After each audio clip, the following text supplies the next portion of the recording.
Hello my dear friends, कैसे हो आप सब लोग। आप सभी लोगों का बहुत बहुत स्वागत है। Very good evening to all of you. सभी लोगों को शुभ संध्या, नमस्कार, सत श्री अकाल, आदाब। और जुड़ जाइए आप मेरे साथ। बज चुका है शाम का 7। अब आपको जुड़ जाना है मेरे साथ।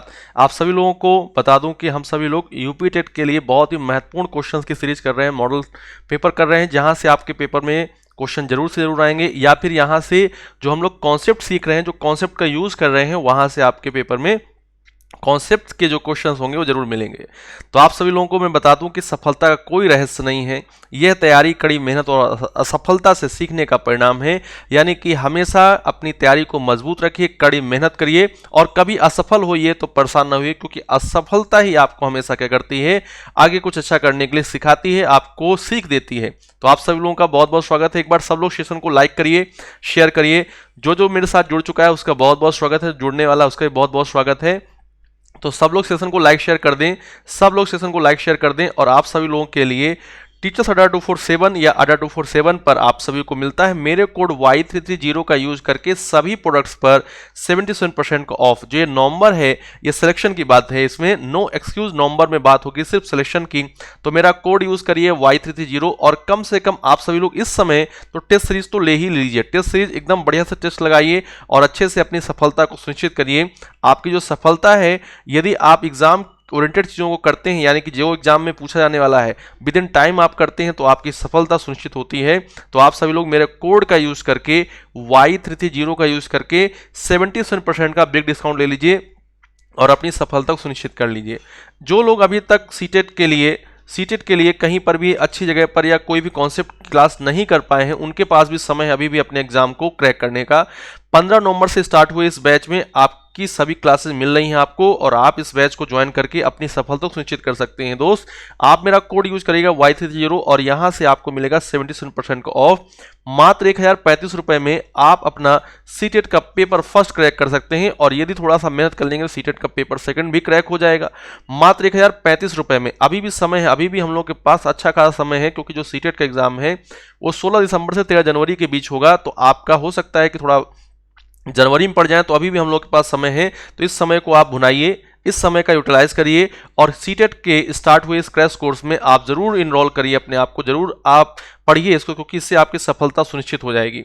इसके लिए करना क्या है, आपको अड्डा 247 ऐप को डाउनलोड करना होगा। अड्डा 247 ऐप को डाउनलोड करने के बाद अपने आप को रजिस्टर करना होगा। रजिस्टर करेंगे अपना मोबाइल नंबर, ईमेल आईडी और अपने नाम के साथ। रजिस्टर करने के बाद आप जाएंगे कहां पर, आप जाएंगे सेगमेंट पर और टीचिंग सेगमेंट सेलेक्ट करेंगे। टीचिंग सेगमेंट सेलेक्ट करने के बाद आप सभी लोगों को स्टोर पर जाकर मेरा कोड यूज करके Y330, जहां पर आएगा सी ऑफर्स, वहां पर आपको इस कोड का यूज करना है और अपना मन पसंदीदा बैच ले लेना है, जो भी आप चाहते हैं। और मैं तो कहूंगा सबसे बेस्ट है कि आप एक बार बैच ले लीजिए, उसके बाद आप हर प्रकार की समस्याओं से, हर प्रकार की जो दिक्कतें हैं उनसे दूर हो जाएंगी आप सभी लोगों से, क्योंकि टीचिंग के महापैक में आपको एक बार में सब कुछ मिल जाता है।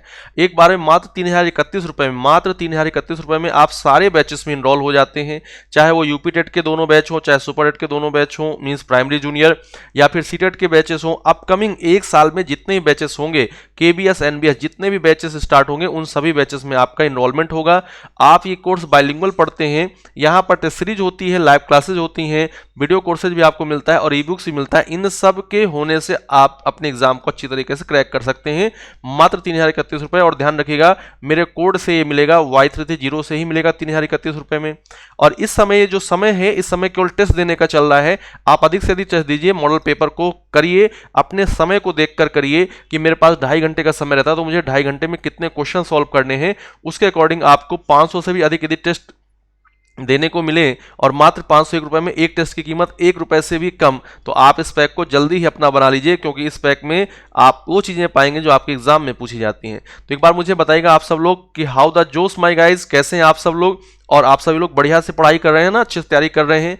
यदि सब कुछ हाई है तो आइए आपके साथ पहले क्वेश्चन को मैं रखता हूं। पहला क्वेश्चन आप सभी लोगों के सामने रखता हूं। पहले क्वेश्चन से आप सभी लोग दमदार तरीके से शुरुआत करिएगा, एक भी क्वेश्चन गलत नहीं होना चाहिए। आज आपको ये ठान लेना है, आज आपको ये ठान लेना है कि एक भी क्वेश्चन आपका गलत नहीं होना चाहिए। तो पहला क्वेश्चन आपके सामने मैं रख रहा हूं। देखिए, पहला क्वेश्चन बहुत ही जबरदस्त क्वेश्चन है। ये हो सकता है आपके लिए नया हो, ये हो सकता है आपके लिए नया हो। इंपॉर्टेंट क्वेश्चन है, very important question, very important question. प्रकाश के किस रंग के लिए फोकस दूरी अधिकतम होती है? लेंस की फोकस दूरी अधिकतम किस रंग के लिए होती है? Tell me guys. बैगनी रंग के लिए, नीले रंग के लिए, पीले रंग के लिए, लाल रंग के लिए, violet blue yellow and red. किस रंग के प्रकाश के लिए, किस रंग के प्रकाश के लिए लेंस की फोकस दूरी अधिकतम होती है? टेल मी गाइस, जल्दी से आप लोग मुझे बताइएगा, क्लियर करिएगा इस पॉइंट को, इस पॉइंट को क्लियर करिएगा, किसके लिए होगी? बहुत बढ़िया, सभी लोग बहुत अच्छे से कर रहे हैं, बहुत अच्छे से कर रहे हैं, कोशिश कर रहे हैं, लेकिन हो सकता है आपके लिए नया क्वेश्चन हो। यदि नया क्वेश्चन है तो एक बार यस और नो जरूर बता दीजिएगा और मेरे साथ यहाँ पर इस चीज को समझने का प्रयास करिएगा कि यहाँ पर है क्या। सबसे पहले हम लोग बात करेंगे तरंग दैर्ध्य की। देखिए, जो प्रकाश है तरंगों से बना हुआ है, जो प्रकाश है विद्युत चुम्बकीय तरंगों का बना हुआ है, और तरंगों के लिए हम लोग हमेशा एक रिलेशन याद रखते हैं, बी बराबर क्या होता है? N lambda. बी बराबर क्या होता है? N lambda. यहाँ पर एन जो है ये क्या है? फ्रीक्वेंसी है। बी क्या है? बेग है। मैं पूरा का पूरा बता देता हूं आपको। बी यहाँ पर क्या है? बी है बेग, तरंग का बेग, ठीक है, बेग है, वेलोसिटी है। एन क्या है? फ्रीक्वेंसी है, फ्रीक्वेंसी, ठीक है ना, फ्रीक्वेंसी है जिसको आप आवृत्ति बोलते हैं, आवृत्ति। और लैम्डा से आप सभी लोग परिचित होंगे। लैम्डा क्या है? लैम्डा है तरंग दैर्ध्य। लैम्डा क्या है? वेवलेंथ है, तरंग दैर्ध्य है, वेवलेंथ है, तरंग दैर्ध्य है। तो यहां से आप एक रिलेशन देखेंगे कि देखिए, ये जो वेलोसिटी होती है किसी मीडियम में वो तो प्रकाश की उस मीडियम में बराबर रहेगी, हर रंग के प्रकाश के लिए बराबर रहेगी, ठीक है। बात आती है कि जिस रंग के प्रकाश की आवृत्ति, जिस रंग के प्रकाश की आवृत्ति ज्यादा होगी उसके लिए लैम्डा कम हो जाएगा, और जिसके लिए आवृत्ति कम होगी उसके लिए लैम्डा ज्यादा हो जाएगा। तो आप यहां से देख सकते हैं इस रिलेशन को, और इस रिलेशन का हम लोग यूज करते हैं अभी। यदि हम आपसे पूछे कि किस रंग के प्रकाश के लिए तरंग दैर्ध्य सर्वाधिक होती है, तरंग दैर्ध्य यानी कि वेवलेंथ, वैसे आप जानते हैं कि जो वेवलेंथ होती है उसको हम लोग लैम्डा से डिनोट करते हैं, और इसका मात्रक होता है एंगस्ट्रॉम। इसको हम लोग किससे हम लोग मेजर करते हैं? एंगस्ट्रॉम से मेजर करते हैं। तो तरंग दैर्ध्य आपसे पूछी जा रही है कि सर्वाधिक किसकी है, तरंग दैर्ध्य आपसे पूछा है कि सर्वाधिक किसकी है, यानी कि सबसे ज्यादा किसकी है। तो तरंग दैर्ध्य सर्वाधिक होती है लाल रंग की, रेड कलर की होती है, लाल रंग की होती है, लाल रंग की होती है। और सबसे कम किसकी होती है तरंग दैर्ध्य? न्यूनतम किसकी होती है? न्यूनतम होती है बैगनी रंग की। न्यूनतम किसकी होती है? बैगनी रंग की होती है, बैगनी रंग की, ठीक है। इसका मतलब ये हुआ कि लाल रंग की आवृत्ति क्या होगी? आवृत्ति न्यूनतम होगी। भाई, तरंग दैर्ध्य और आवृत्ति में क्या संबंध हो गया? दोनों अपोजिट है ना, तो आवृत्ति इसकी क्या होगी? न्यूनतम होगी। आवृत्ति क्या होगी? न्यूनतम होगी। और इसकी आवृत्ति क्या होगी? अधिकतम होगी। अधिकतम आवृत्ति, इसकी आवृत्ति क्या होगी? अधिकतम आवृत्ति होगी। तो समझिएगा, अधिकतम आवृत्ति या फिर न्यूनतम तरंग दैर्ध्य वाला जो प्रकाश होता है, ये क्या होता है? ये बहुत डिफ्लेक्ट होता है। जैसे कि आपने देखा होगा कि मैं आप यहां पर देखिए एक लेंस बनाता हूं, ठीक है, और लेंस की ये प्रिंसिपल एक्सिस, यहां पर जा रही है एक श्वेत प्रकाश, या फिर आप देख लीजिए ये जा रही है, ये रेड कलर की जा रही है लाइट, रेड कलर की लाइट जा रही है, ये व्हाइट कलर की लाइट जा रही है। अब आप बताओ कि रेड कलर की लाइट में तरंग दैर्ध्य ज्यादा होगा कि व्हाइट कलर में? तो आप कहेंगे रेड कलर में, यानी कि रेड की आवृत्ति क्या होगी? रेड की आवृत्ति होगी कम। तो आवृत्ति कम होगी तो ये कम झुकेगी, और जो व्हाइट कलर की है ये ज्यादा झुकेगी। तो यहां पर आप देख सकते हैं कि व्हाइट कलर की जो फोकस दूरी है ये कम हो जाएगी, व्हाइट की, और रेड की क्या हो जाएगी? फोकस दूरी ज्यादा हो जाएगी। तो सबसे ज्यादा किसकी होती है? लाल रंग के प्रकाश की होती है, सबसे ज्यादा लाल रंग के प्रकाश के लिए फोकस दूरी होगी। और न्यूनतम किस रंग के लिए होती है? व्हाइट कलर के लिए। तो आप यहां पर देखिएगा इसके लिए क्या होती है? फोकस दूरी न्यूनतम होती है। एक बार फिर से कॉन्सेप्ट को समझिएगा कि जिस प्रकाश के लिए तरंग दैर्ध्य ज्यादा, जिस प्रकाश के लिए तरंग दैर्ध्य ज्यादा यानी कि आवृत्ति क्या हो? कम हो, उस प्रकाश का जो डिस्पर्जन होगा, या आप कह सकते हैं कि उसका जो डिफ्लेक्शन होगा ये सबसे कम होगा। और डिफ्लेक्शन यदि सबसे कम होगा तो इसके लिए फोकस दूरी सबसे ज्यादा होगी, इसके लिए फोकस दूरी क्या होगी? सबसे ज्यादा होगी। तो राइट आंसर क्या होता है? लाल रंग के लिए सबसे ज्यादा, और बैगनी रंग के लिए फोकस दूरी क्या होती है? न्यूनतम होती है, मिनिमम होती है। बैगनी रंग के लिए फोकस दूरी क्या होगी? न्यूनतम होगी, ठीक है ना, मिनिमम होगी। आगे चलते हैं, नेक्स्ट क्वेश्चन पर आते हैं। नेक्स्ट क्वेश्चन क्या कहता है? यदि किसी पिंड की गतिज ऊर्जा में 0.1% वृद्धि होती है तो उसके संवेग में प्रतिशत वृद्धि कितनी होगी? If the kinetic energy of a body is increased by 0.1%, then the percentage increase in its momentum will be. यदि किसी पिंड की गतिज ऊर्जा में 0.1% की वृद्धि होती है तो उसके संवेग में प्रतिशत वृद्धि कितनी होगी? बताइएगा। अब देखिए, आपको पता होना चाहिए कि काइनेटिक एनर्जी और संवेग में क्या रिलेशन होता है, तो मैं यहां पर लिख देता हूं काइनेटिक एनर्जी और संवेग में संबंध होता है कुछ इस प्रकार से। Kinetic energy equals to P square upon 2m, kinetic energy के equals to P square upon 2m। यहां पर p क्या है, p है संवेग, p क्या है संवेग है मेरे दोस्त, और m क्या है द्रव्यमान है, m क्या है द्रव्यमान है। फिर से देखिएगा k क्या है, k है काइनेटिक एनर्जी, k क्या है काइनेटिक एनर्जी है।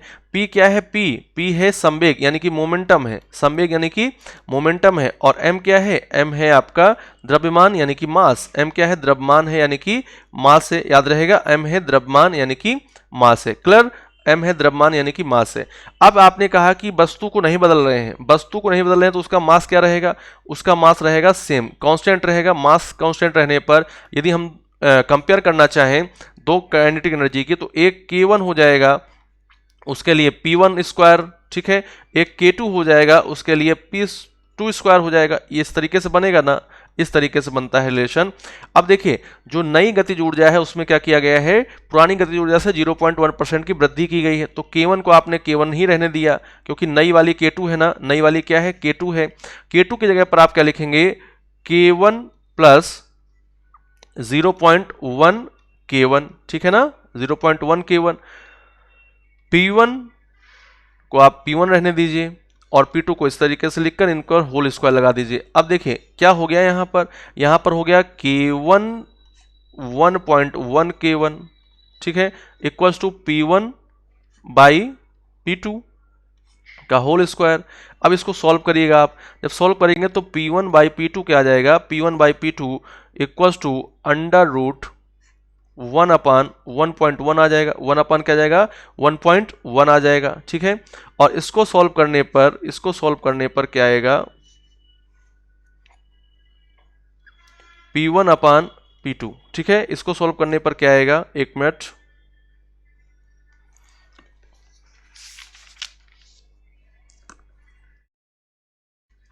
इसको सॉल्व करने पर क्या आएगा 1 अपॉन 1.05, ठीक है।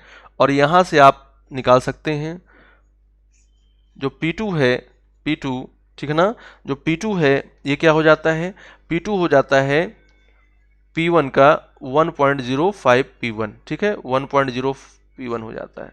अब यहाँ पर परसेंटेज वृद्धि देख लीजिए कितनी होगी, 0.5%, 0.05% होगी। तो इसका आंसर क्या होता है 0.045% हो जाता है, 0.05% हो जाता है, हो जाएगा आंसर, ठीक है। नेक्स्ट क्वेश्चन पर चलते हैं, कोई दिक्कत हो तो आप मुझे जरूर बताइएगा। आप सब लोगों को क्लियर है ना, आप सब लोगों का बिल्कुल क्लियर है ना, चलो बढ़िया, आगे चलते हैं हम लोग। यहां तक सब लोगों को क्लियर हो चुका है, यहां तक सब लोग कर लिए हैं, यहां तक सब लोगों को क्लियर है, कोई दिक्कत कोई परेशानी कोई समस्या तो नहीं है। चलिए बहुत बढ़िया, समी कपूर जी, सिप्पी कपूर जी, सिप्पी जी और रोहित जी और आशीष जी, बहुत बढ़िया सभी लोगों का, शालिनी जी बहुत बढ़िया, बहुत अच्छा, एकदम बहुत अच्छा कर रहे हैं सब लोग, very good, nice. Next question पर आते हैं हम लोग, नेक्स्ट क्वेश्चन पर आते हैं। ज्योति सिंह बघेल जी बहुत बढ़िया, ज्योति जी बहुत अच्छा, शानदार।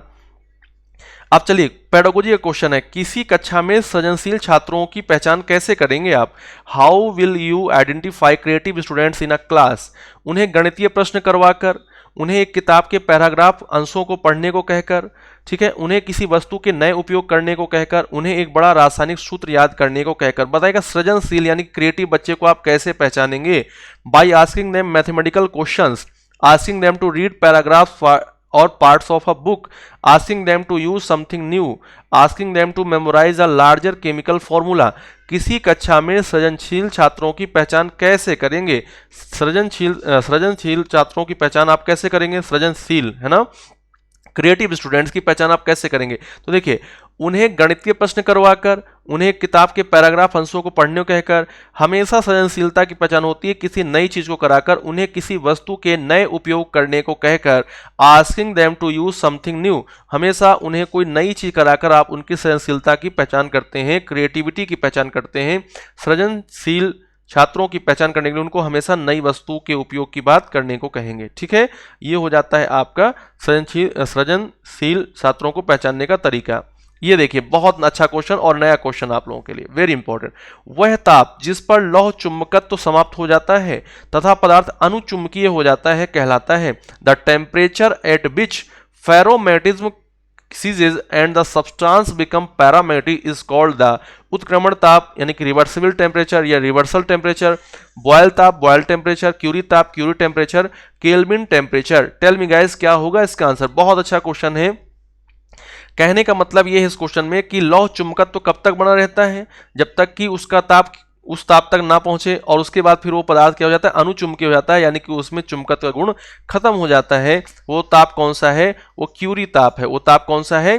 क्यूरी ताप है, क्यूरी टेम्परेचर। वो ताप कौन सा है? क्यूरी ताप है, क्यूरी टेम्परेचर है। ध्यान दीजिएगा, टेम्परेचर कौन सा? Curie temperature. टेम्परेचर कौन सा है? क्यूरी टेम्परेचर है। ये जो क्यूरी टेम्परेचर है ये क्या करता है? ये टेम्परेचर ऐसा टेम्परेचर होता है जिस ताप पर कोई भी पदार्थ जो है, जो लौह चुंबकत्व का पदार्थ है, उसकी लौह चुंबकत्व का गुण जो है समाप्त हो जाता है। जो लौह चुंबकीय पदार्थ है, लौह चुंबकीय यानी कि फेरोमैग्नेटिक सब्सटेंस से लौह चुंबकीय पदार्थ, ये अब लौह चुंबकीय पदार्थ नहीं रह जाएगा। ये क्या बन जाता है? ये अणुचुंबकीय पदार्थ बन जाता है, यानी कि आप कहेंगे कि ये बन जाता है क्या? फेरोमैग्नेटिक से ये पैरामैग्नेटिक बन जाता है, चुंबकीय अणुचुंबकीय पदार्थ बन जाएगा। अणुचुंबकीय पदार्थ बन जाएगा। क्लियर? अणुचुंबकीय पदार्थ बन जाएगा। तो बहुत इंपॉर्टेंट हो जाता है कि लौह चुंबकीय पदार्थ को अणुचुंबकीय पदार्थ में बदलने के लिए कौन से ताप की आवश्यकता होती है, कौन सा ताप होता है? तो आप कहेंगे क्यूरी टेम्परेचर होता है। कौन सा टेम्परेचर होता है? क्यूरी टेम्परेचर होता है। क्यूरी टेम्परेचर पर कोई भी लौह चुंबकीय पदार्थ अणुचुंबकीय पदार्थ में परिवर्तित हो जाता है, यानी कि उसका लौह चुंबकत्व का गुण समाप्त हो जाता है। क्लियर है ये वाली बात? चलो, क्यूरी ताप हो गया। नेक्स्ट पर आते हैं हम लोग। बहुत अच्छा क्वेश्चन है, क्वेश्चन नंबर 5। यदि किसी तल के 10 वर्ग सेंटीमीटर क्षेत्रफल पर 100 न्यूटन का लंबवत बल लगा है तो तल पर दाब क्या होगा? जल्दी से बताइएगा मेरे शेर और शेर न्यू, जल्दी से बताइएगा। टेल मी गाइस क्या होगा इसका आंसर? न्यूमेरिकल क्वेश्चंस आपको करने आने चाहिए, क्योंकि आपके पेपर में न्यूमेरिकल क्वेश्चंस की भी भरमार रहती है। 3-4 न्यूमेरिकल क्वेश्चन आपसे जरूर पूछता है। यदि किसी तल के 10 वर्ग सेंटीमीटर क्षेत्रफल पर 100 न्यूटन का लंबवत बल लगा है तो तल का दाब क्या होगा? देखिए हमसे क्या पूछा है? दाब पूछा है। तल पर दाब क्या होगा? यानी कि then the pressure at the bottom will be, pressure यानी कि दाब कहां पर? तल पर। तो आप मुझे बताइएगा दाब के लिए आप हमेशा क्या करते? प्रेशर के लिए आप क्या निकालते हैं? दाब के लिए आपको पता होना चाहिए लंबवत बल। यहां पर ध्यान रखिएगा बल नहीं, यहां पर लंबवत बल की बात करते हैं। लंबवत बल बटे क्षेत्रफल, लंबवत बल बटे क्षेत्रफल, यानी कि आप कहेंगे परपेंडिकुलर या normal force upon area is known as pressure. यदि लंबवत बल किसमें हो? न्यूटन में हो, और क्षेत्रफल किसमें हो? मीटर में हो। तो यहां मीटर स्क्वायर में हो तो दाब किसमें आता है? न्यूटन पर मीटर स्क्वायर में। न्यूटन पर मीटर स्क्वायर में आएगा ना, न्यूटन पर मीटर स्क्वायर में आएगा। ध्यान दीजिएगा, हमेशा प्रेशर निकालते समय 1 मिनट में हट जाता हूं ताकि आप ऑप्शन देख सकें, ताकि आपको कोई दिक्कत ना हो। देखिए क्वेश्चन किया गया था कि तल पर दाब क्या होगा? तो दाब निकालने के लिए आपको पता होना चाहिए लंबवत बल और क्षेत्रफल। बल का मात्रक न्यूटन रखेंगे, क्षेत्रफल का मात्रक मीटर स्क्वायर रखेंगे, तो दाब किस में आएगा? न्यूटन मीटर स्क्वायर में आएगा। तो यहां पर डी पार्ट तो अपने आप गलत हो जाता है, क्योंकि डी पार्ट में न्यूटन पर मीटर स्क्वायर ना होकर क्या है? न्यूटन पर मीटर ही है। तो ये अपने आप गलत हो जाता है। इसके लिए हमें कुछ नहीं करना है, ठीक है। अब देखिए लंबवत बल दिया हुआ है, यहां पर दिया है, देखिए लिखा हुआ है साफ साफ 100 न्यूटन का लंबवत बल लगता है। कितना न्यूटन का? 100 न्यूटन का लंबवत बल लगता है। तो हमने क्या किया? प्रेशर निकालने के लिए 100 न्यूटन का लंबवत बल यहां पर लिख दिया। अब एरिया की बात करते हैं। एरिया देखिए मीटर स्क्वायर में होना चाहिए, लेकिन एरिया यहां पर क्या है? 10 वर्ग सेंटीमीटर लिखा हुआ है। एरिया जो है 10 वर्ग सेंटीमीटर लिखा हुआ है, सेंटीमीटर स्क्वायर लिखा हुआ है। अब तो काम नहीं चलेगा, क्योंकि मीटर स्क्वायर में बदलना पड़ेगा इसको। अब देखिए मीटर स्क्वायर में बदलने के लिए आप मुझे बताओ कि 1 सेंटीमीटर में कितने मीटर होंगे? तो आप पहले बताते हो कि 1 मीटर में 100 सेंटीमीटर होते हैं, तो 1 सेंटीमीटर में मीटर की संख्या हो जाएगी 10⁻² मीटर। और यदि 1 सेंटीमीटर स्क्वायर करेंगे तो 1 सेंटीमीटर स्क्वायर में क्या होगा? 10⁻² मीटर। इसका भी स्क्वायर कर दीजिए, हो जाएगा 10⁻⁴ मीटर स्क्वायर। 10⁻⁴ मीटर स्क्वायर हो जाएगा। 1 सेंटीमीटर स्क्वायर में 10⁻1 सेंटीमीटर स्क्वायर में 10⁻⁴ मीटर स्क्वायर हो जाएगा। अब यहां पर 10 लिखा हुआ है, लिख दो। यहां पर सेंटीमीटर स्क्वायर की जगह पर क्या लिखोगे? 10⁻⁴ मीटर स्क्वायर। 10⁻⁴ मीटर स्क्वायर लिखोगे, ठीक है ना। 10⁻⁴ मीटर स्क्वायर लिखोगे, लिख दिया। 10 × 10⁻⁴ मीटर स्क्वायर, 10 × 10⁻⁴ मीटर स्क्वायर लिखेंगे। अब आप देखिएगा यहां पर ध्यान से, यहां पर पावर्स हैं 10 की पावर 1 इंटू 10 की पावर -4, ये मल्टीप्लाई हो रहे हैं पावर्स, तो ये ऐड हो जाएंगे। 10 की पावर -3 मीटर स्क्वायर बचेगा। ए बराबर क्या हो गया, एरिया बराबर हो गया 10 की पावर -3 मीटर स्क्वायर। तो यहाँ पर आपने 10 की पावर -3 मीटर स्क्वायर लिख दिया। अब कोई दिक्कत नहीं है। अब देखिए 100 को हम लोग लिख सकते हैं 10 की पावर 2, 100 को लिख सकते हैं 10 की पावर 2, और ये 10 की पावर -3 है ना, मीटर स्क्वायर। अब यहाँ पर ऊपर जाएगा तो क्या हो जाएगा, P इक्वल टू 10 स्क्वायर 10 की पावर 2 या 10 की पावर 3 न्यूटन पर मीटर स्क्वायर। यहाँ पर आप देखिए ये पावर्स क्या हो जाएंगे, ऐड हो जाएंगे। 10 की पावर 5 न्यूटन पर मीटर स्क्वायर हो गया। आंसर हो जाएगा प्रेशर यानी कि दाब बराबर 1 गुणे 10 की पावर 5 न्यूटन पर मीटर स्क्वायर हो जाएगा। यहाँ पर देखिए सब लोग देख पा रहे हैं। यहाँ पर यदि कोई आपको दिक्कत हो तो मैं नीचे से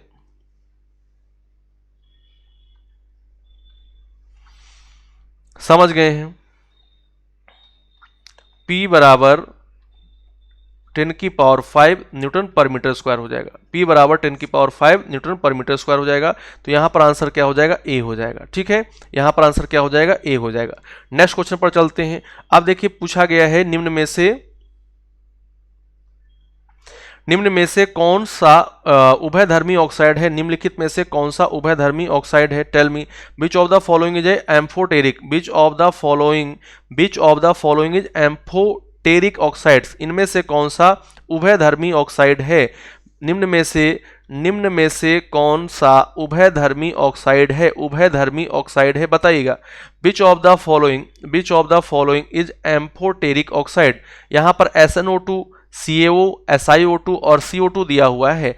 SnO2 टिन ऑक्साइड है, SnO2 tin oxide, calcium oxide, SiO2 silica oxide, या इसको हम लोग सिलिका ही बोल देते हैं, सिलिकॉन ऑक्साइड या सिलिका, CO2 यानी कार्बन डाइऑक्साइड। अब देखिए बहुत ध्यान से देखिएगा, यहां पर आपको याद रखना है कि जो धात्विक ऑक्साइड्स होते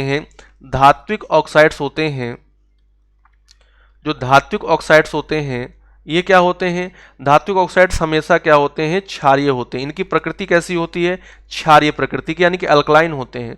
जो मेटालिक ऑक्साइड्स होते हैं, मेटालिक ऑक्साइड्स कैसी प्रकृति के होते हैं, क्षारीय प्रकृति के होते हैं। जो अधात्विक ऑक्साइड्स होते हैं, अधात्विक यानी कि नॉन मेटालिक ऑक्साइड्स, अधात्विक ऑक्साइड्स होते हैं नॉन मेटालिक ऑक्साइड्स, ये कैसी प्रकृति के होते हैं, ये अम्लीय प्रकृति के होते हैं। कैसे होते हैं, अम्लीय प्रकृति के होते हैं, यानी कि एसिडिक नेचर के होते हैं।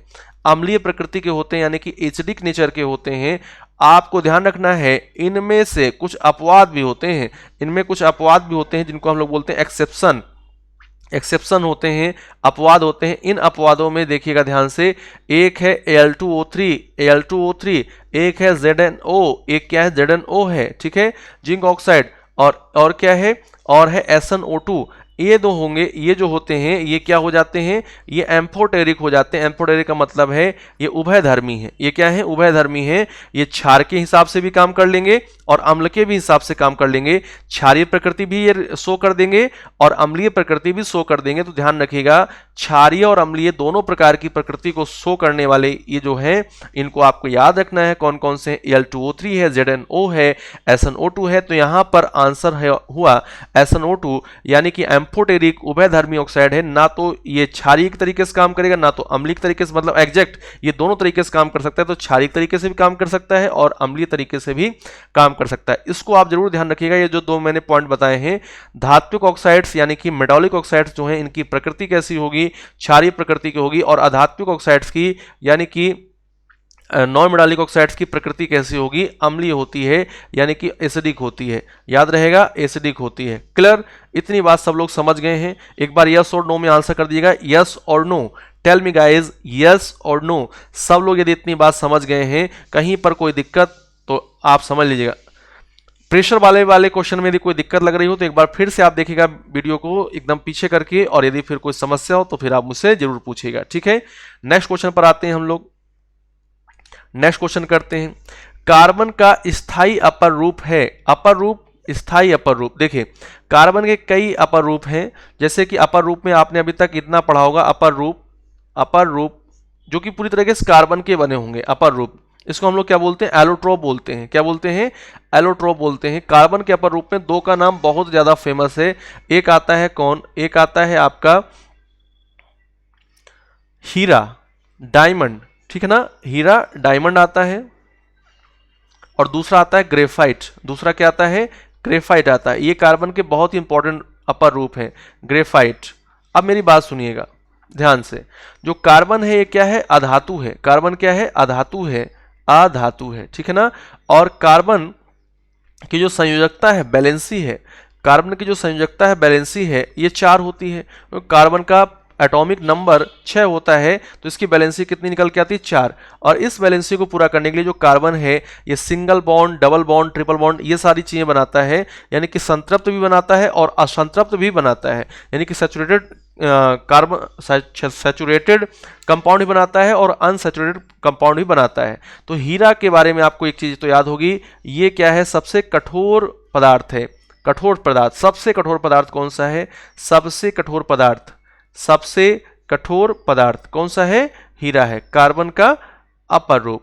अब यहां पर एक ऐसे अपर रूप की खोज हुई थी रिसेंटली, जल्दी में ही खोज हुई थी, जिसका नाम था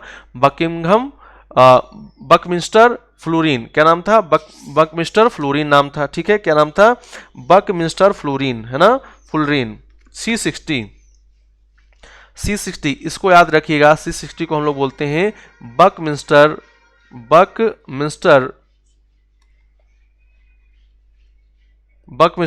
फ्लोरीन, है ना, फुलरीन, बकमिंस्टर फुलरीन, इस तरीके से आप इसको ध्यान रखिएगा, बकमिंस्टर फुलरीन।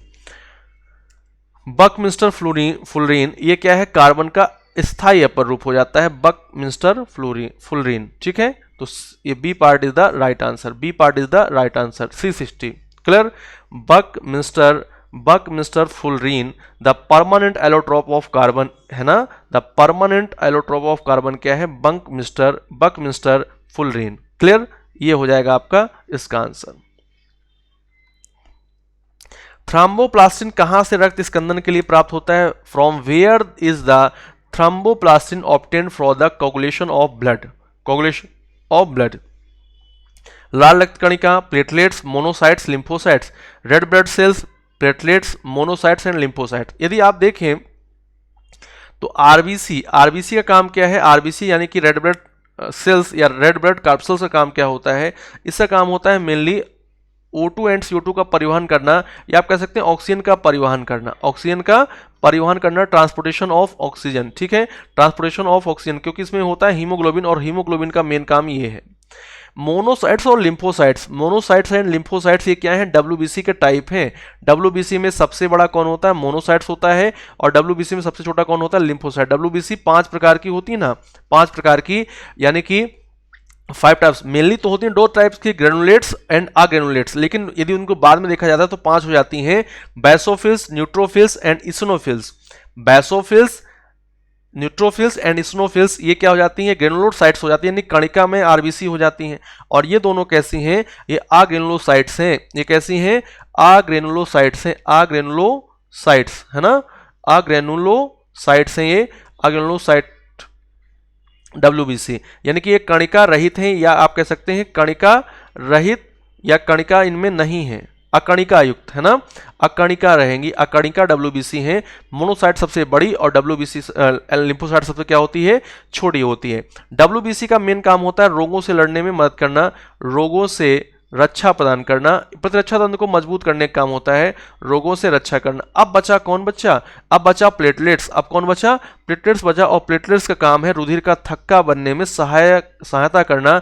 रुधिर का थक्का, ब्लड क्लॉटिंग, रुधिर का थक्का क्या होता है, जब कभी चोट लग जाती है तो आप देखते हैं कि आप चोट लगे स्थान से ढेर सारा ब्लड निकलने लगता है, कुछ समय बाद ब्लड निकलना बंद हो जाता है, क्योंकि वहां पर ब्लड को जम गया है, वहां पर जगह क्या हो गई, वो जगह पर ब्लड बाहर निकलना बंद हो गया है, क्योंकि वहां पर ब्लड जम गया है। रक्त का जमना बोलते हैं उसको, रुधिर का थक्का बोलते हैं, ब्लड क्लॉटिंग बोलते हैं। तो ब्लड क्लॉटिंग में कौन हेल्प करता है, ब्लड क्लॉटिंग में कौन हेल्प करता है, तो ब्लड क्लॉटिंग एक जटिल प्रक्रिया है जिसमें कि प्लेटलेट से थ्रोम्बोप्लास्टिन प्राप्त होता है। क्या प्राप्त होता है, थ्रोम्बोप्लास्टिन। इसे हम लोग रक्त स्कंदन या रुधिर का थक्का या ब्लड क्लॉटिंग या रक्त का जमना कहते हैं। तो platelets is the right answer for this question. Platelet से मिलता है हम लोगों को क्या, प्लेटलेट से मिलता है थ्रोम्बोप्लास्टिन। प्लेटलेट से क्या मिलता है, थ्रोम्बोप्लास्टिन मिलता है। इतनी बात सब लोग समझ गए हैं, सब लोग अच्छे से, इतनी बात क्लियर है सबको, कोई दिक्कत कोई समस्या। रुधिर का थक्का बनने में क्या क्या चीजें क्या क्या चीजें आवश्यक होती हैं, तो आप यहाँ पर ध्यान रखिएगा। विटामिन के भी यहाँ पर रिस्पॉन्सिबल है, विटामिन के का भी नाम आता है, विटामिन के भी है रुधिर का थक्का बनने में सहायक। इसके बाद एक तत्व आता है, तत्व को हमेशा ध्यान रखिएगा, लोग गलत कर देते हैं। तत्व है कैल्शियम। तत्व कौन सा है? कैल्शियम। कैल्शियम एलिमेंट है जो ब्लड को क्लॉट करने में या रुधिर का थक्का बनने में सहायता करता है। ठीक है, रुधिर का थक्का बनने में सहायता कौन करता है? कैल्शियम तत्व सहायता करता है। प्लेटलेट्स, जिसको हम लोग बिंबाणु या फिर हम लोग इसको क्या बोलते हैं, इसको हम लोग थ्राम्बोसाइट्स ही बोलते हैं। प्लेटलेट्स को ध्यान रखिएगा, प्लेटलेट्स को हम लोग क्या बोलते हैं? थ्राम्बोसाइट्स। तो यहां से आप पहचान जाओगे, जब आप इसका नाम ऐसे जान रहे होंगे थ्राम्बोसाइट्स, तो आप पहचान जाओगे थ्राम्बोसाइट्स इसका नाम है। और थ्राम्बोप्लास्टिन कहां से मिलेगी? यहीं से मिलेगी। लाल रुधिर कणिकाओं का नाम क्या है? इनका नाम होता है इरिथ्रोसाइट्स। क्या नाम होता है? इरिथ्रोसाइट्स नाम होता है, इरिथ्रोसाइट्स। ठीक है, तो इरिथ्रोसाइट्स वर्ड को ध्यान रखिएगा, आरबीसी के लिए है। और डब्ल्यूबीसी का नाम होता है ल्यूकोसाइट्स। क्या नाम होता है? ल्यूकोसाइट्स। ध्यान रखिएगा, ल्यूकोसाइट। ठीक है, डब्ल्यूबीसी का नाम क्या है? ल्यूकोसाइट। तो ये इसका अच्छे से याद रखिएगा, ये इसका आंसर हो जाता है platelets. Platelets is the right answer for this question.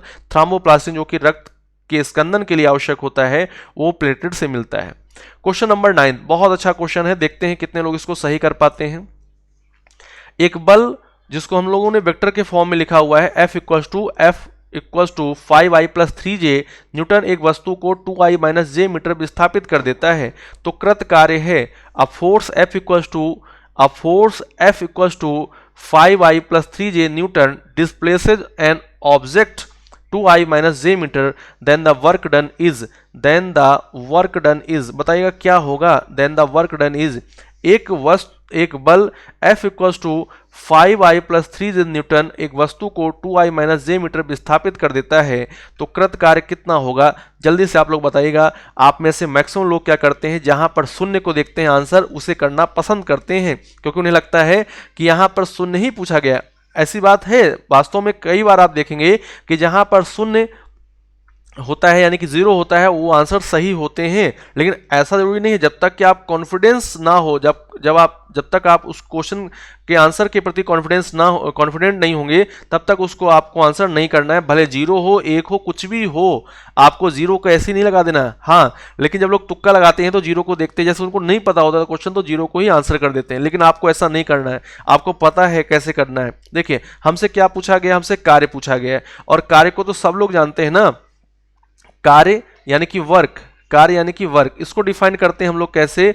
बल यानी कि force into displacement in the direction of force, विस्थापन, बल की दिशा में विस्थापन, ध्यान रखिए बल की दिशा में विस्थापन, डिस्प्लेसमेंट। तो आपको डिस्प्लेसमेंट और बल को क्या करना पड़ेगा? मल्टीप्लाई करना पड़ेगा। यहां पर जो बल है वो किस रूप में दिया हुआ है? F इक्वल टू दिया हुआ है 5i प्लस 3j के रूप में, ठीक है, वेक्टर के फॉर्म में दिया हुआ है। और डिस्प्लेसमेंट किस रूप में दिया हुआ है? डिस्प्लेसमेंट आपको दिया हुआ है ये भी वेक्टर के फॉर्म में 2i माइनस j। तो आप क्या करेंगे? अब जो आपकी मल्टीप्लाई होगी वो वेक्टर मल्टीप्लाई होगी। देखिए, वेक्टर मल्टीप्लाई में क्या करते हैं? अच्छा, यहां पर हम लोग क्या लेते हैं? यहां पर हम लोग लेते हैं डॉट प्रोडक्ट। यहां पर हम लोग क्या लेते हैं? डॉट प्रोडक्ट लेते हैं। तो जैसे कि हम लोग वेक्टर का ये i j k, ये क्या है? i j k ये यूनिट वेक्टर है, ये क्या है? यूनिट वेक्टर है। और इनका हम लोग डॉट प्रोडक्ट लेते हैं, तो i का j के साथ जब डॉट प्रोडक्ट लेते हैं तो 0 हो जाता है। फिर j का आप k के साथ लेंगे डॉट प्रोडक्ट तो क्या हो जाएगा? 0 हो जाएगा। यदि आप k का i के साथ लेते हैं तो डॉट प्रोडक्ट क्या हो जाएगा? 0 हो जाएगा। ठीक है, अब जब आप सेम टाइप से लेते हैं, सेम टाइप, जैसे कि आप i का लेंगे, i का लेंगे तो ये 1 होगा। ठीक है, j का लेंगे तो क्या हो जाएगा? 1 हो जाएगा। फिर k का लेंगे तो क्या हो जाएगा? 1 हो जाएगा। यानी कि सेम टाइप के यूनिट वेक्टर के साथ डॉट प्रोडक्ट लेने पर, डॉट प्रोडक्ट लेने पर, क्योंकि जो वर्क है यानी कि कार्य है वो हमेशा डॉट प्रोडक्ट से आता है, तो इस तरीके से 1 हो जाएगा। आइए हम लोग इसकी मल्टीप्लाई करना सीखें, देखें जरा कैसे होती है मल्टीप्लाई। यहां पर आपने फोर्स की जगह पर लिख दिया 5i प्लस 3j, है ना, और मल्टीप्लाई करना है आपको। क्या करना है? मल्टीप्लाई करना है, मल्टीप्लाई करना है आपको। ये मल्टीप्लाई किया आपने 2i माइनस j कैप से, करिए मल्टीप्लाई करिए। पहले इसका मल्टीप्लाई करिए पूरे ब्रैकेट में, हमने किया तो 5 इंटू 10, 5 इंटू 2 कितना हो जाएगा? 10 हो जाएगा। i डॉट आई, ठीक है, i डॉट आई कर दिया, गुड। अब इससे किया तो माइनस 5i डॉट j कर दिया, ठीक है। अब इससे करेंगे, इससे प्लस 3 इंटू 2 कितना हो जाएगा 6, j इंटू आई हो गया, ठीक है ना। ये 3 से आप इधर मल्टीप्लाई करेंगे, -3j हो जाएगा। अब देखिए आई जे और जे आई बात एक ही होगी, आई जे और जे आई इनका मल्टीप्लाई करेंगे तो जीरो होगा ना, डॉट प्रोडक्ट जीरो हो गया, जीरो हो गए। अब देखिए 10i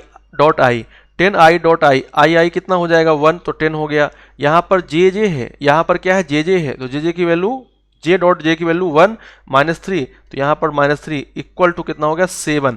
अब जो कार्य की यूनिट होती है, कार्य की जो यूनिट होती है वो बल की यूनिट और विस्थापन यूनिट के हिसाब से देखिए तय करते हैं। यहाँ पर बल किस में दिया हुआ है, न्यूटन में, विस्थापन किस में दिया हुआ है, मीटर में, तो ये न्यूटन मीटर हो जाएगा, न्यूटन मीटर हो जाएगा। और न्यूटन मीटर को हम लोग क्या कहते हैं, जूल कहते हैं, न्यूटन मीटर को हम लोग क्या कहते हैं, जूल कहते हैं। तो यहाँ पर 7 जूल हो जाएगा, यहाँ पर कितना हो जाएगा 7 जूल हो जाएगा, तो आंसर विल बी 7 जूल। तो अब आपने देख लिया ना कि हर क्वेश्चन का आंसर जीरो नहीं हो सकता है, हर एक क्वेश्चन का आंसर जीरो नहीं हो सकता है। तो आप मुझे बताइए कि ये क्वेश्चन आपको बढ़िया तरीके से समझ में आया कि नहीं दोस्त, जल्दी से आप लोग मुझे बताएगा कि ये क्वेश्चन आपको बढ़िया से क्लियर हुआ। ऐसे क्वेश्चंस के लिए आप तैयार रहिए कि कभी कभी पेपर में क्वेश्चंस को कठिन करने के लिए वो नए नए तरीके अपनाता रहता है। आपको F इंटू डी सिंपल जो आपने सीखा था पहले से कि वर्क जो होता है वो क्या होता है, फोर्स इंटू डिस्प्लेसमेंट होता है, यानी कि बल और बल की दिशा में हुए विस्थापन का गुणनफल होता है। जब गुणनफल ले लेंगे आप, तो आपको कार्य मिल जाएगा। लेकिन गुणनफल का तरीका क्या होना चाहिए, वो यहाँ पर वेक्टर से दे दिया है कि वेक्टर का गुणा करिए, आप वेक्टर का गुणा करिए, ठीक है। नॉर्मल गुणा करता तो हम लोग जान जाते, नॉर्मल गुणा करता तो हम लोग क्या करते, जान जाते, लेकिन नॉर्मल गुणा नहीं की गई है, यहाँ पर वेक्टर की मल्टीप्लाई किया गया, वेक्टर का मल्टीप्लिकेशन किया गया है। तो इसका आंसर क्या हो जाएगा, इसका आंसर हो जाएगा 7 जूल, इसका आंसर क्या हो जाएगा 7 जूल हो जाएगा। नेक्स्ट क्वेश्चन पर आते हैं। क्वेश्चन नंबर 10 को बहुत ध्यान से देखिएगा। निम्नलिखित में से कौन सा कथन गलत है। अब यहां पर आपके कॉन्सेप्ट को चेक किया जा रहा है। मैदान में लुढ़कती गेंद पर घर्षण बल लगता है, पानी में चलती हुई नाव पर घर्षण बल लगता है, चिकनी सड़क पर चलती हुई बाइसाइकिल पर घर्षण बल लगता है, पानी से भरी बाल्टी की पेंदी पर रखी गेंद पर घर्षण बल लगता है। इसमें आपको इनकरेक्ट स्टेटमेंट चूज करना है, कौन सा कथन गलत है, कौन सा कथन गलत है। Tell me which of the following statements is incorrect, कौन सा गलत है। A force of friction is exerted on the ball rolling in the ground, ball rolling in the ground. A boat moving in the water has a force of friction. The force of friction is exerted on a bicycle moving on a smooth road, A force of friction is exerted on a ball placed at the bottom of a bucket full of water. Tell me इनमें से कौन सा statement गलत है, इनमें से कौन सा स्टेटमेंट हमारे लिए गलत है, यहां पर दिया हुआ। चल में जल्दी से बताइएगा कौन सा स्टेटमेंट गलत है, जल्दी से करिए। और यदि किसी में भी कोई दिक्कत हो तो आप पूछने से मत घबराइए, पूछना आपका मौलिक अधिकार है, पूछना आपका मौलिक अधिकार है। खूब पूछिए और आंसर अपने सही करते रहिए, कोई भी दिक्कत कोई परेशानी नहीं होनी चाहिए। जल्दी से आप लोग बताइएगा क्या होगा आंसर, जल्दी से बताइएगा क्या होगा आंसर। Tell me. देखिए आप जानते हैं जो घर्षण बल, इनमें चारों स्टेटमेंट में घर्षण बल की बात की गई है, फ्रिक्शन फोर्स की बात की गई है। फ्रिक्शन फोर्स क्या होता है, ये हमेशा दो सतहों के संपर्क में होने पर लगता है, और जो दो सतहें क्या करना चाहती हैं, मोशन कर रही हो या मोशन के लिए टेंडेंसी हो उनके अंदर, उनमें क्या हो, टेंडेंसी टू मूव, दो सतहों के मध्य में लगता है घर्षण बल। और घर्षण बल लगता है कब, जब दोनों सतहों में से कोई वस्तु एक दूसरे पर चल रही हो, या फिर दूसरा क्या हो, चलने के मूड में हो, या कह सकते हैं टेंडेंसी टू मूव हो। तो यहां पर देखिए मैदान में लुढ़कती गेंद पर घर्षण बल लगता है, यदि यहां देखिए मैदान है और गेंद है, ये एक दूसरे के संपर्क में है और गेंद चल रही है, लुढ़क रही है, बिल्कुल लगेगा, बिल्कुल सही है। पानी में चलती हुई नाव पर घर्षण बल लगता है, ये पानी है और ये नाव है, बिल्कुल घर्षण बल लगेगा, चल रही है नाव। चिकनी सड़क पर चलती हुई बाइसाइकिल पर घर्षण बल लगता है, बिल्कुल लगता है। पानी से भरी बाल्टी की पेंदी पर रखी गेंद पर घर्षण बल क्यों लगेगा, गेंद कहां जा रही है, गेंद तो कहीं मूव नहीं कर रही है, ठीक है। तो पानी से भरी बाल्टी की पेंदी पर रखी गेंद पर घर्षण बल लगता है, तो किस बात का लग रहा है, नहीं लगना चाहिए, ठीक है, नहीं लगना चाहिए। तो आंसर क्या हो जाएगा, answer will be the D part, answer will be the D part.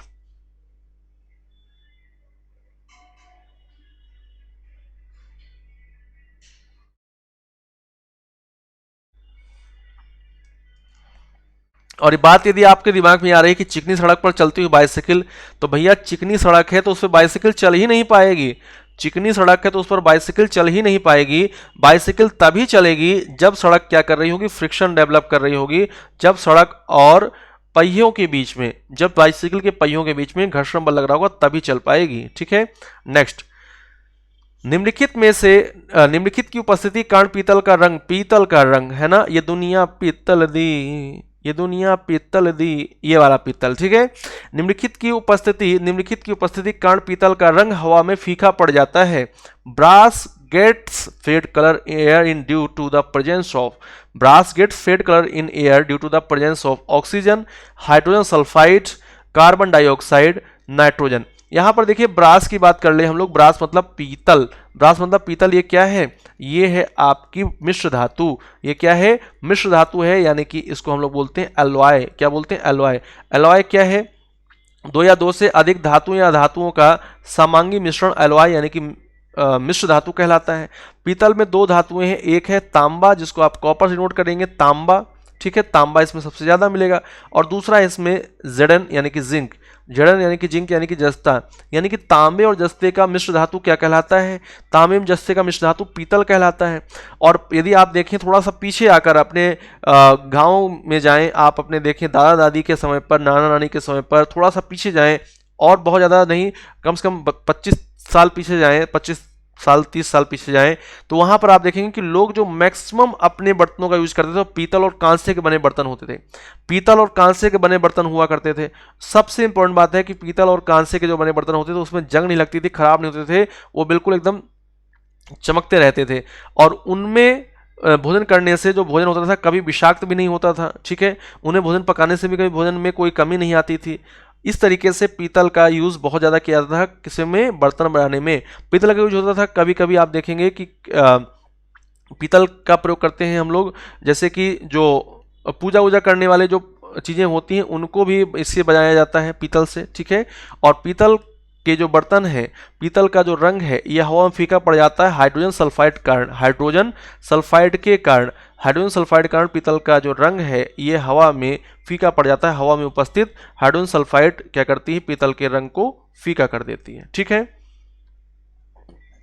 अब देखिए ये बहुत अच्छा क्वेश्चन, परिसंचरण तंत्र के माध्यम से सही मार्ग क्या है जो बाएं पैर में उत्पन्न होने वाले रक्त के मार्ग का वर्णन करता है। चलो बाएं पैर का हो चाहे दाएं पैर का हो, यहां पर अंग की बात कर दी है। किसकी बात कर दी, अंग की। पैर अंग है कि नहीं है, पैर एक भाग है हमारे शरीर का। यहाँ पर जो भी यहाँ से क्या होगा, यहाँ से उत्पन्न होने वाला जो रक्त होगा, हमेशा अंगों से जब भी रक्त आएगा अशुद्ध रक्त आएगा। और अशुद्ध रक्त को कौन लेकर आता है, महाशिरा लेकर आती है। देखिए सब में महाशिरा है, चलो बढ़िया हो गया महाशिरा। महाशिरा अपने रक्त को हृदय के दाएं भाग में लेकर आती है। दाएं भाग में हमेशा अशुद्ध रक्त रहता है, तो बायां आलिंद गलत हो जाएगा, बायां आलिंद गलत हो जाएगा, तो बचा दायां दायां, बचा दायां दायां। दाएं आलिंद से ट्राइकस्पिड वाल्व के खुलने से, दाएं आलिंद से ट्राइकस्पिड वाल्व के खुलने से जो रक्त होता है वो दाएं निलय में जाता है। तो दायां निलय यहाँ पर बायां आलिंद है। ठीक है, तो यहाँ पर दायां निलय, तो ये लो भैया आंसर हो जाएगा डी पार्ट। कितनी आसानी से कर लिया हमने, महाशिरा, दायां आलिंद, दायां निलय। दाएं निलय से फुफ्फुस धमनी के द्वारा, दाएं निलय से यानी कि राइट वेंट्रिकल से जो रक्त है वो फेफड़ों की ओर जाएगा शुद्ध होने के लिए। रक्त कहाँ जाएगा, फेफड़ों की ओर शुद्ध होने के लिए जाएगा। और फेफड़ों से रक्त कहाँ जाएगा, बाएं आलिंद में। फेफड़ों से रक्त कहाँ जाएगा, बाएं आलिंद में जाएगा। और बाएं आलिंद से बाएं निलय में बाइकस्पिड वाल्व से जाएगा और फिर महाधमनी के द्वारा शरीर के अंगों तक शुद्ध रक्त के रूप में आगे बढ़ जाएगा। तो यहां पर देखिएगा D is the right answer. और इसका इंग्लिश वर्जन ये है, वेना केवा से राइट एट्रियम, राइट एट्रियम से राइट वेंट्रिकल, वेना केवा से राइट एट्रियम, राइट एट्रियम से राइट वेंट्रिकल, राइट वेंट्रिकल से लंग्स, लंग्स से left atrium, left ventricle and aorta. ये इसका राइट सीक्वेंस हो जाता है कि ब्लड कहां से कहां जाएगा। महाशिरा से वेना केवा से राइट एट्रियम में यानी कि दाएं आलिंद में, दाएं आलिंद से दाएं निलय में, राइट वेंट्रिकल में, राइट वेंट्रिकल से लंग्स में यानी कि फेफड़ों में, फेफड़ों से बाएं आलिंद में, लेफ्ट एट्रियम में, फिर लेफ्ट वेंट्रिकल में और फिर किस में आता है, ऑर्टा में आता है। ठीक है, क्वेश्चन नंबर 13 अच्छे से करके बताइएगा, कोयले के निम्नलिखित प्रकारों में से किस एक में शेष प्रकारों की अपेक्षा अधिक कार्बन का प्रतिशत है, बताइएगा। Which one of the following types of coal contains a higher percentage of carbon than the rest type of, ठीक है। कोयले के निम्नलिखित प्रकारों में से किस एक में शेष प्रकारों की अपेक्षा अधिक प्रतिशत कार्बन अंश होता है? बिटुमिनस कोयला, लिग्नाइट कोयला, पीट कोयला, एंथ्रेसाइट कोयला। टेल मी गाइस, क्या होगा इसका आंसर? जल्दी से बताइएगा। मेक इट फास्ट बच्चा पार्टी, मेक इट फास्ट। कोयले के निम्नलिखित प्रकारों में से किस एक में शेष प्रकारों की अपेक्षा अधिक प्रतिशत कार्बन का अंश होता है? तो देखिए 4 टाइप के हमारे यहां पर कोयले यहां पर हैं। एक बिटुमिनस कोयला है, एक लिग्नाइट कोयला है, एक पीट कोयला है और एक एंथ्रेसाइट कोयला है। इसमें सबसे ज्यादा परसेंटेज होता है एंथ्रेसाइट में, और एंथ्रेसाइट में परसेंटेज सबसे ज्यादा होने के कारण, ठीक है, इसे सबसे अच्छा कोयला मान लिया जाता है। एंथ्रेसाइट में लगभग कार्बन जो है वो 80 से मोर देन 80% होगा, ठीक है। एंथ्रेसाइट कोयला जो है इसमें मोर देन 80% कोल होता है। एंथ्रेसाइट में 80% कार्बन होगा, मोर देन 80% कार्बन से ज़्यादा होने के कारण ही ये सबसे अच्छा कोयला कहलाता है। एंथ्रासाइट कोयला is the best quality coal, है ना, बेस्ट क्वालिटी कोल है, बेस्ट क्वालिटी कोल हो जाता है, बेस्ट क्वालिटी कोल। नेक्स्ट आ जाते हैं, नेफ्रॉन का गुच्छ और बोमेन संपुट मिलकर क्या कहलाते हैं? नेफ्रॉन, ये नेफ्रॉन कहाँ मिलेगा आपको? नेफ्रॉन को हम लोग कहते हैं ब्रक नलिकाएं। ब्रक नलिकाएं कहाँ मिलेंगे आपको? ये मिलेंगी ब्रिक में, यानी किडनी में मिलेंगी। कहाँ मिलती हैं? किडनी में। जो किडनी की क्रियात्मक एवं संरचनात्मक इकाई है वो क्या है? नेफ्रॉन है। Nephron is the structural and functional unit of kidney. Structural and functional unit of kidney है, किडनी, है ना। किडनी की क्रियात्मक एवं संरचनात्मक इकाई क्या है? किडनी की संरचनात्मक क्रियात्मक इकाई है नेफ्रॉन। और इसीलिए एक वर्ड यूज होता है नेफ्रोलॉजी। नेफ्रोलॉजी में आप किसकी स्टडी करते हैं? नेफ्रोलॉजी में आप किडनी से संबंधित चीजों की स्टडी करते हैं, यानी कि आप जो उत्सर्जन तंत्र है उसका जो मेन पार्ट है, एक्सक्रीटरी सिस्टम का जो मेन पार्ट है वो किडनी होता है। और किडनी में नेफ्रोलॉजी, किडनी का अध्ययन है, किडनी संबंधित चीजों का अध्ययन आप करते हैं नेफ्रोलॉजी में। किडनी का अध्ययन और किडनी संबंधित चीजों का अध्ययन करते हैं आप नेफ्रोलॉजी में। नेफ्रॉन का गुच्छ और बोमेन संपुट मिलकर क्या कहलाते हैं? ग्लोमेरुलस। ग्लोमेरुलस, है ना। नेफ्रॉन का गुच्छ बोले या इसको हम लोग बोलते हैं केशिका गुच्छ। क्या बोलते हैं? केशिका गुच्छ। ग्लोमेरुलस को हम लोग क्या बोलते हैं? केशिका गुच्छ, केशिका गुच्छ बोलते हैं, ठीक है। ग्लोमेरुलस केशिका गुच्छ एंड बोमेन्स कैप्सूल, यानी कि बोमेन संपुट of nephron are collectively called, इसको हम लोग कहते हैं मेल्फिगी इकाई। क्या बोलते हैं? मेल्फिगियन बॉडी बोलते हैं, मेल्फिगी इकाई बोलते हैं, मेल्फिगियन बॉडी बोलते हैं। ध्यान रखिएगा, ग्लोमेरुलस एंड बोमेन्स कैप्सूल कह सकते हैं आप इस तरीके से कि केशिका गुच्छ और बोमेन संपुट का एक साथ नाम क्या है? इनका एक साथ नाम होता है मेल्फिगियन बॉडी। क्या नाम होता है?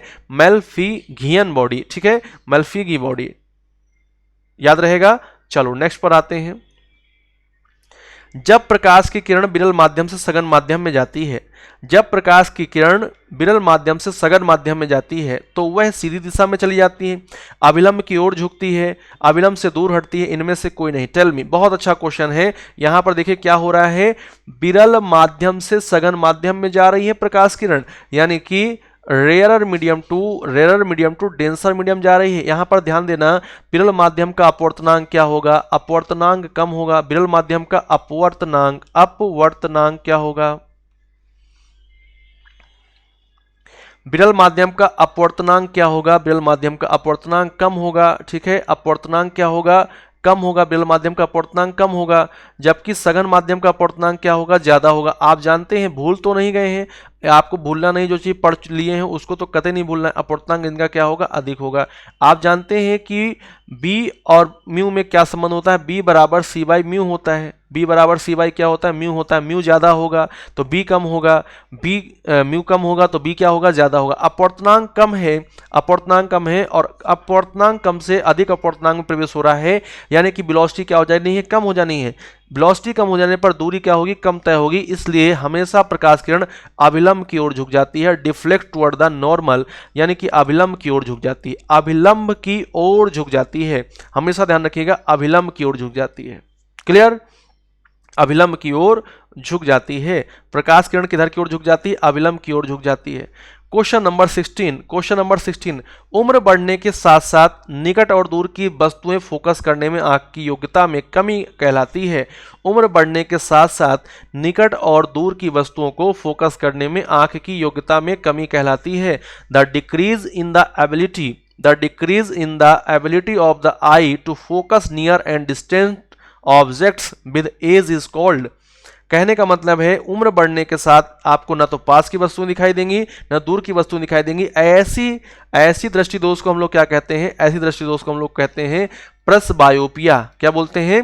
प्रसबायोपिया बोलते हैं। प्रसबायोपिया बोलते हैं। इसको हम लोग बोलते हैं जरा दूरदर्शिता। ठीक है, जरा दूरदर्शिता या जरा दृष्टि दोष, जरा दूरदर्शिता या फिर हम लोग क्या बोलते हैं? जरा दृष्टि दोष बोलते हैं। ना तो पास की वस्तुएं दिखाई देंगी ना तो दूर की वस्तुएं दिखाई देंगी। और इसको दूर करने के लिए आप क्या करते हैं? बाईफोकल यानी कि द्विफोकसी, बाईफोकल यानी कि द्विफोकसी, बाईफोकल लेंस यानी कि द्विफोकसी लेंस का आप यूज करते हैं। बाईफोकल लेंस यानी कि द्विफोकसी लेंस का आप क्या करते हैं? यूज करते हैं। द्विफोकसी लेंस में क्या होता है अब मैं आपको दिखाऊं। आपने देखा होगा कि जो पुराने लोग होते हैं, पुराने लोगों का मतलब जो बुजुर्ग लोग होते हैं, उनमें आप देखेंगे चश्मा बना होता है। उनके चश्मे को जब आप ध्यान से देखेंगे तो उनके चश्मे में दो प्रकार से ऐसे, एक ऊपर अलग रहेगा, नीचे ऐसे गोल बना रहता है डायल ऐसे करके। ठीक है, ये होता है दूर की वस्तुएं देखने के लिए, दूर के लिए। ठीक है, कि दूर की चीजें स्पष्ट दिखाई दें। और ये होता है पास के लिए। ठीक है, आप मुझे बताइएगा पास के लिए कौन से लेंस का यूज करेंगे? तो पास के लिए हम लोग यूज करते हैं अवतल लेंस का। किसका यूज करते हैं? अवतल लेंस का यूज करेंगे। सॉरी, पास के लिए हम लोग किसका यूज करते हैं? उत्तल लेंस का यूज करते हैं, उत्तल लेंस का। ठीक है, पास का देखने के लिए हम लोग किसका यूज करते हैं? उत्तल लेंस का यूज करते हैं, यानी कि कॉन्वेक्स लेंस का यूज करते हैं। और दूर का देखने के लिए हम लोग क्या करते हैं? अवतल लेंस का प्रयोग करते हैं। तो जो ऊपर की ओर है उसमें अवतल लेंस है और जो नीचे की ओर है उसमें क्या है? उसमें उत्तल लेंस है। तो ये ध्यान रखिएगा, बाईफोकल लेंस का यूज करते हैं। किसका यूज करते हैं? बाईफोकल लेंस का यूज करते हैं गाइज। ठीक है, बाईफोकल लेंस का यूज करते हैं। तो आप सभी लोगों को बस ध्यान रखना है कि यदि आपने अभी तक कुछ भी नहीं लिया है, कुछ भी अपने पढ़ने के लिए कुछ भी खर्च नहीं किया दोस्त, तो आप जब खर्च करते हैं तभी तो फिर पैसा बनेगा, तभी तो आप पैसे कमाएंगे, तभी तो आप टीचर बन पाएंगे। तो खर्च आपको किस सेंस में करना है? कि अपने ऊपर खर्च इस प्रकार से करना है कि आपका वो क्वालिटी इंप्रूव कर रहा हो, यानी कि आप में कुछ चीज़ों का विकास कर रहा हो। जैसे आपको पढ़ने के लिए जिन चीज़ों का हो सकता है, यदि वो आपको मिल जाएंगे तो आप पढ़कर एग्जाम निकाल दोगे, फिर आगे आप जॉब करोगे अच्छे से, आगे आपका लाइफ अच्छा चलेगा। तो 3031 रुपये में मात्र आप टीचिंग का महापैक लेकर अपने जीवन को, अपने टारगेट को जो भी सेट किए हुए हैं उसको आप कंप्लीट कर सकते हैं, जीवन को आप अच्छा बना सकते हैं। 3031 के लिए आप मेरा कोड यूज करेंगे Y330 और टीचिंग के प्राइम टेस्ट पैक को लेकर आप जितने भी एग्जाम में टेस्ट होते हैं, जितने भी एग्जाम्स हुए हैं अभी तक टीचिंग के, उन सभी से संबंधित और मॉडल पेपर आपको 501 रुपये मिल जाते हैं मात्र। और उन सभी को आप जब लगाते हैं तो आप को जितने भी क्वेश्चंस आपको पेपर मिलेंगे सब कुछ वहीं से मिल जाता है। ठीक है, तो आज के लिए हम लोग इतना ही रखते हैं। रोजाना आप मुझसे जुड़ना ना भूलें। आप सभी लोगों की खिदमत में मैं ढेर सारे कॉन्सेप्ट और ढेर सारे क्वेश्चंस लेकर आता हूं। तो आप सभी लोग रोजाना शाम को बजते ही साथ मेरे से जुड़ जाया करिए। तो आप सभी लोगों का बहुत बहुत धन्यवाद। दीजिए मुझको विदा, और आप सभी लोगों को मेरी तरफ से बहुत बहुत धन्यवाद। Thank you. शुभ रात्रि, गुड नाइट।